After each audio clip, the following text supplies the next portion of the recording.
I think there are four shifts in thinking and action that come out of that. The first is that we have to recognize that water is not just a local issue, and it's not just about local mismanagement of resources.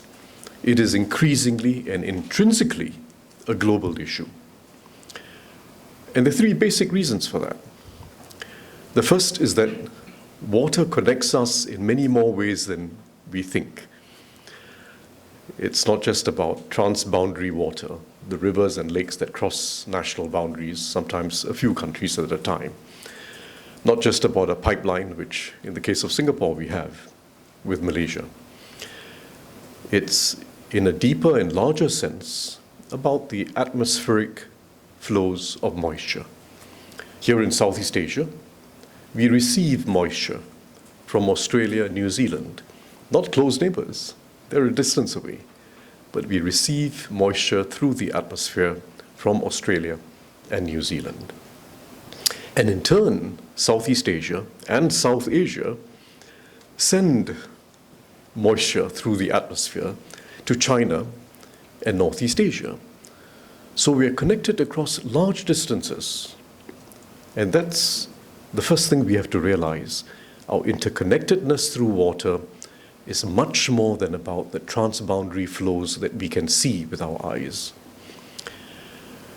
The second reason why we are interconnected in deeper ways than we used to think is we now understand much better how water is not just a victim of climate change. It's not just about the heat waves and the rising temperatures leading to a drying up of the soil and the drying up of rivers. Water is also a driver of climate change and the loss of biodiversity. Our mismanagement of water, our collective mismanagement of water around the world has led to a situation where water is now accentuating climate change. For example, the degradation of the wetlands, the mismanagement of water in the soil through agricultural and other land use practices, and of course deforestation, are leading to the loss of some of the most important carbon stores on the planet. And that, of course, is now turning what used to be major carbon sinks into carbon emitters. In fact, if you look at the three largest tropical forests that the world has relied on to be major sites for carbon sequestration, the Congo, Southeast Asia, and the Amazon, only the Congo remains a large carbon sequester. Only the Congo is, in fact, on a net basis, sequestering carbon.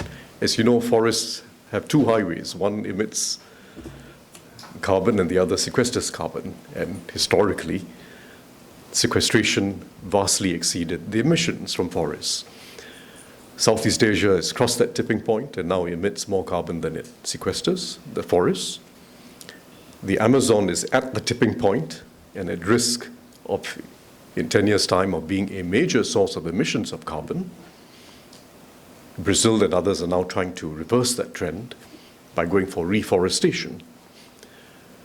Congo remains a significant source of sequestration, net sequestration of carbon. And I just elaborate on that to illustrate the point that how we manage the forests, how we manage the water and the soil, how we manage our wetlands, how we manage water in entirety, how well we conserve it across our economies has a significant impact on climate change and the loss of biodiversity. So that's the second reason why we are very closely interconnected through the water cycle. And the third reason is economic and social, because that the way in which the water cycle is interacting with climate change and the loss of biodiversity, and the way in which the mismanagement of water is leading to growing scarcity of water, and the way in which both those things together are leading to extremely erratic weather and extreme weather events, is now impacting every economy, literally. And most worryingly, it has profound implications for food security. Profound implications for food security. In the coming decades, we are going to see something like a 60 to 70% increase in global demand for food, both because of rising larger populations, but also because countries are getting more prosperous and consumption goes up, and naturally the demand for food goes up as well. And that increase in demand for food, if it is produced and distributed on business as usual ways, can have catastrophic impact on climate change and very severe impact on water scarcity, which, as usual, the poor and the vulnerable will be the ones hardest hit by. So we have a problem in food security, and we have a problem in equity. And there are many other problems. If you think of all the SDGs, virtually every one of them is going to be impacted, which means all of us will be impacted in the global community, including peace, conflict over scarce water. There is already conflict in the Sahel, for instance, over scarce water that's getting increasingly vicious and with huge human casualties. So that's the first broad point. We are interconnected in many more ways than we think through water. A second very important shift in thinking has to do with pricing. Always a sensitive issue everywhere in the world. And we've got to move past the simplistic and toxic debate over water pricing. We have to move beyond thinking of water pricing as being, well, maybe it's more efficient, but it's less equitable. It hurts the poor. We have to move beyond that and think, as we do in many other economic sectors, of pricing and subsidies as ways in which we can both be more efficient in our use of resources, as well as more equitable through the proper design of pricing, such as water tariffs, and the proper design of subsidies. We can ensure that we conserve water better, we reward the largest users of water less, which typically are large industrial users and the largest agricultural companies, reward them less, and use subsidies instead to support the poor, support the extension of infrastructure to reach the poor, and very importantly, use subsidies to spur innovation in water-saving technologies. That's the blend we have to go towards. Proper, realistic pricing of water to reflect its scarcity, as well as its many ecosystem benefits, and a redirection of subsidies. The world is spending a fortune on the wrong subsidies. It's spending a fortune on subsidies that encourage overuse of water and overuse of energy, including the two together, such as diesel subsidies for pumping groundwater, which still exists in many parts of the world. We've got to shift away from that fortune being spent on bad subsidies towards good subsidies, subsidies to ensure access to clean water for the poor, and very importantly, subsidies to promote innovation. The third shift has to do with not thinking about governments and markets as operating in separate spheres. And we have to, I say this not because we have to try and resolve an ideological debate. In fact, there's very little space or time for an ideological debate on this. I say it essentially because it is a necessity.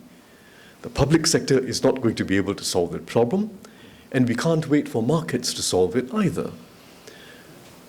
We have to innovate and invest on a much larger scale than we used to.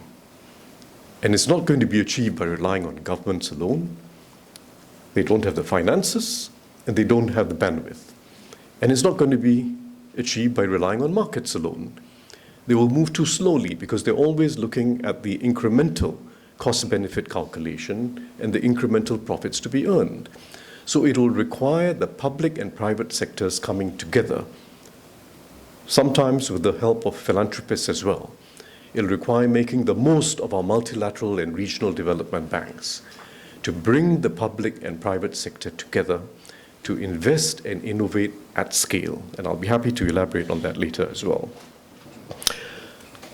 Fourth shift, and I'll be brief here, is we have to start thinking multilaterally, because that interconnectedness between communities and nations around the world that I started with does mean that we have to govern the global water cycle as a global common good, not just as a local resource problem, but as a global common good.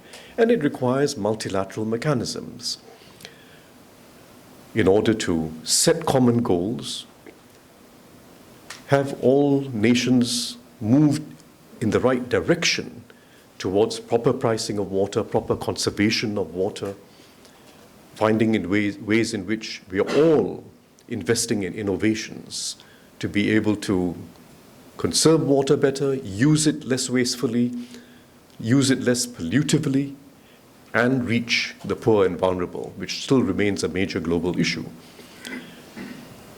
You need multilateral action.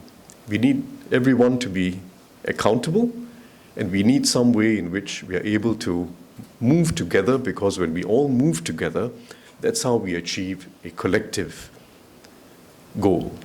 It can only be achieved by moving together. And I think it is achievable. In the case of water, it is more achievable than some other intractable areas of requiring global coordination. Multilateralism is weak, but it's not dead. If you think of what was achieved 2 years ago in the Kunming Montreal Biodiversity Framework, the 30 by 30 goals, achieving 30% protection of plant life, lands, and inland water by 2030. It's a major achievement multilaterally. If you think of what was achieved last year in the High Seas Treaty, as it's colloquially called, again, preserving 30% of marine biodiversity in international waters by 2030. Major achievement. Multilateralism is not dead. And in the case of water, the benefits to nations will be salient, and they don't have to wait a century or half a century to see those benefits. The benefits are immediate. So I'm hopeful that we can use water to reinvigorate multilateralism. So those are the four basic shifts that underpin the report. I hope you'll not just read it, but all of us think as stakeholders. This is a Singapore community, but of course we're having this discussion much more broadly, globally, about how to take forward the new thinking and the new action required in all our interests. I'll stop there. Thank you.